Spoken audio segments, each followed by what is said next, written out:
Welcome to Zaption Tour 9-1, quadratic graphs and their properties, and there are 6 boxes, so sorry about that. There should be 6 there.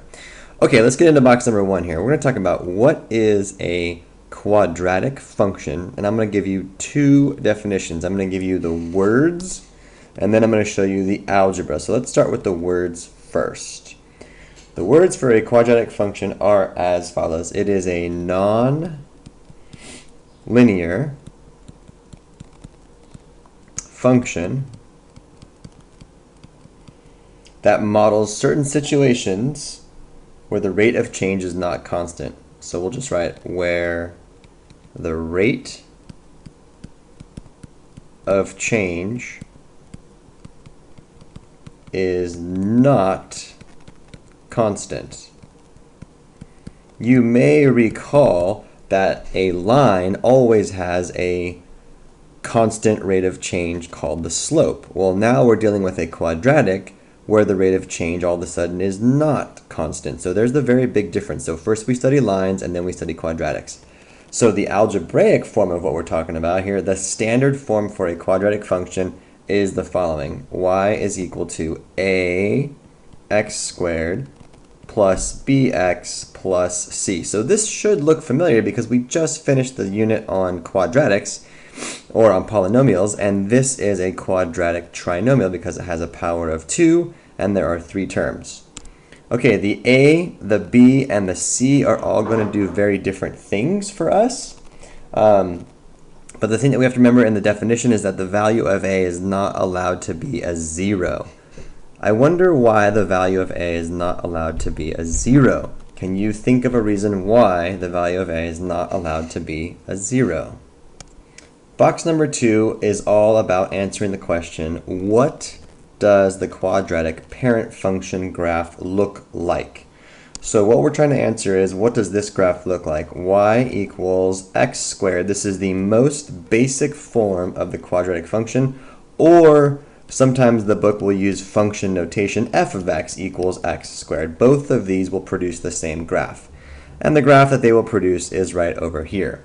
It looks like a U-shaped graph, and there's a special name for it, which we're going to get to in box number 3.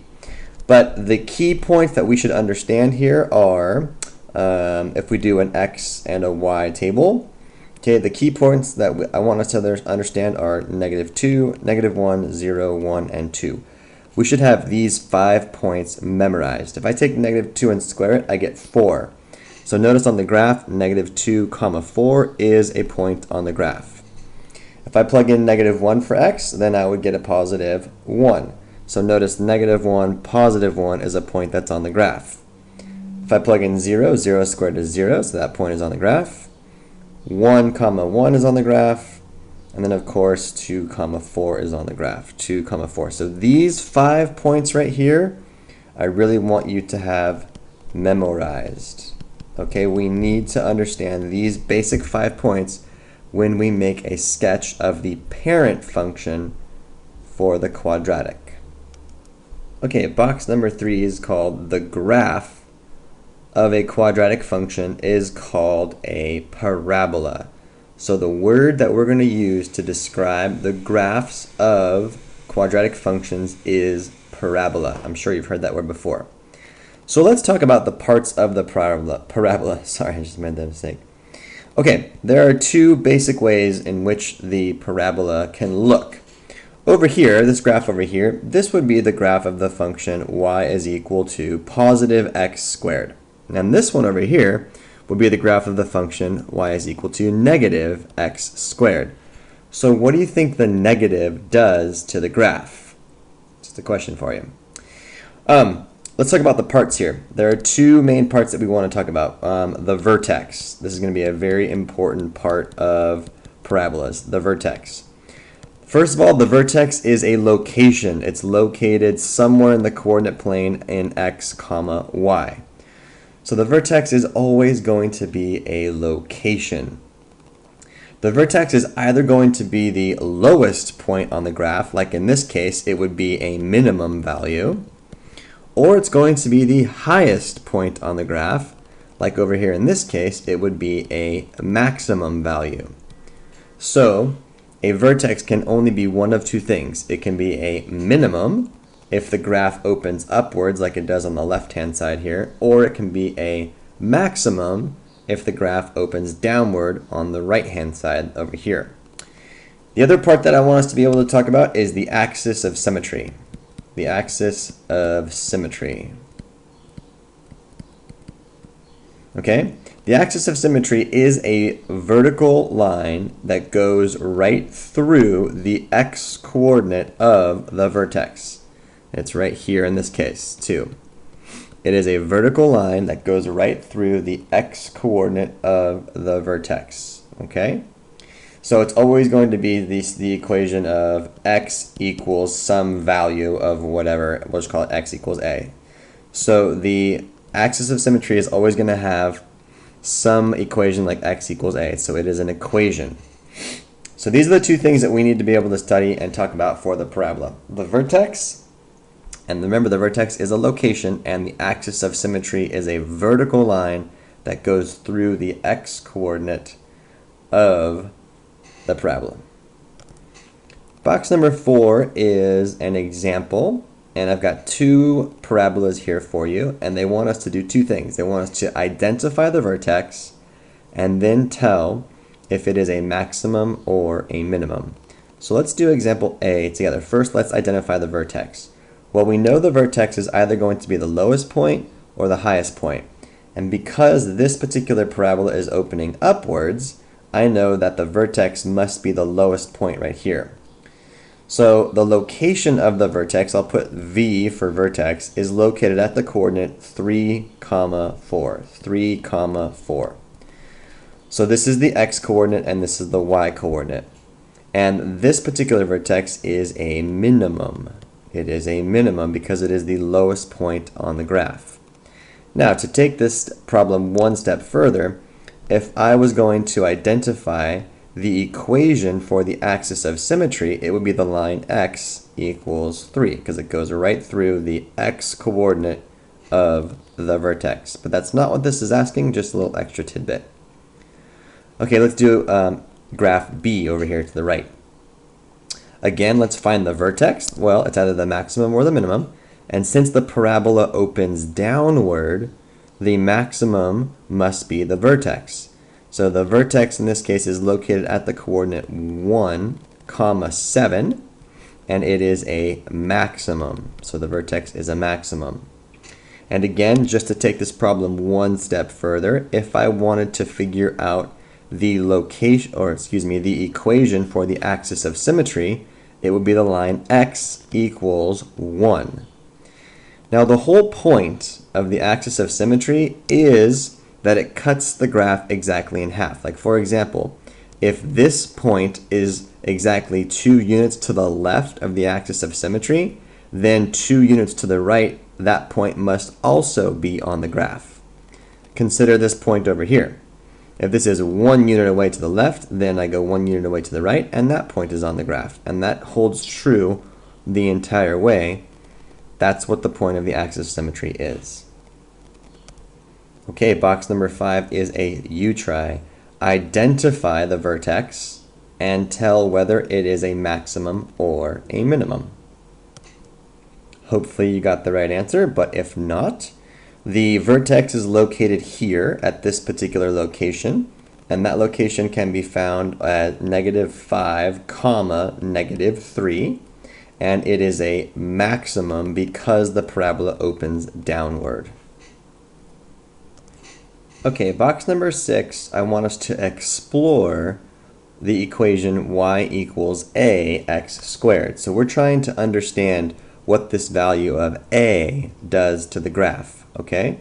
So I have 4 equations in front of you. I have equation 1, 2, 3, and 4. What we're going to do is I'm going to graph each of them for you, and then we're going to talk about it. So let me do my best here to graph this. Let me move this down just a little bit so we can see. And I'm going to graph this one here for you and put it in math mode. And we're going to graph that. Okay, so let's start with this graph here. This is the most basic parent function of the graph y equals x squared. It's a parabola. It is opening upward. The vertex is located at 0, 0. And The axis of symmetry is the line x equals 0. Pretty straightforward. Okay, I'm going to go to equation number 2. Do you notice that there's a 3 right in front of the x? I have y equals 3x squared. So right now, I want you to take a guess. What do you think that 3 is going to do to the graph? Okay, hopefully you have your guess down. I'm about to show you now. Here's 3x squared. Let's graph it together. Ready? Here we go. Boom. Okay, so were you correct in what you guessed? What do you think that 3 does to the graph? It looks to me like it makes that graph a little bit skinnier, if you can think of it that way. And a lot of students like the term skinnier, but here's what's really going on, okay? One of the original points on the graph, remember, is 1, 1. That's on the original graph. The red graph is y equals x squared, and the blue graph is y equals 3x squared.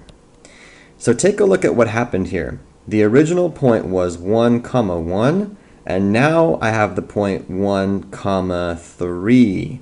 I have stretched the graph vertically by a factor of 3 units. That's what the 3 does. It makes a vertical stretch by a factor of 3 units. So what do you think is going to happen when I have 5x squared? Can you predict a point that's going to be on the graph for 5x squared? Okay, let's graph it together and see if you were right. Whoops, I gotta be in math mode, sorry kids. Boom, there we go. Okay, so let's zoom in so we can see a little bit more here. So instead of the point 1, 1 for the original graph, notice now I have the point 1, 5 right here, and I have stretched vertically by a factor of 5. I'm pretty sure you know what's going to happen when I plug in 7x squared, so let's just go ahead and do it. But before I do, let's make my graph a little bit bigger so we can check it out and see. And boom, there we go, even skinnier. Okay. As a little side note here, what do you think is going to happen if I were to graph the equation y equals negative 3x squared? Well, let's go ahead and see and graph. Boom. We have a reflection over the x-axis, and notice that the point 1, negative 3 is now on the graph. Okay, in the last part of box number 6, we're going to explore together y equals x squared plus or minus c. So now we're interested in just this back number on the end here. What's going to happen on the end?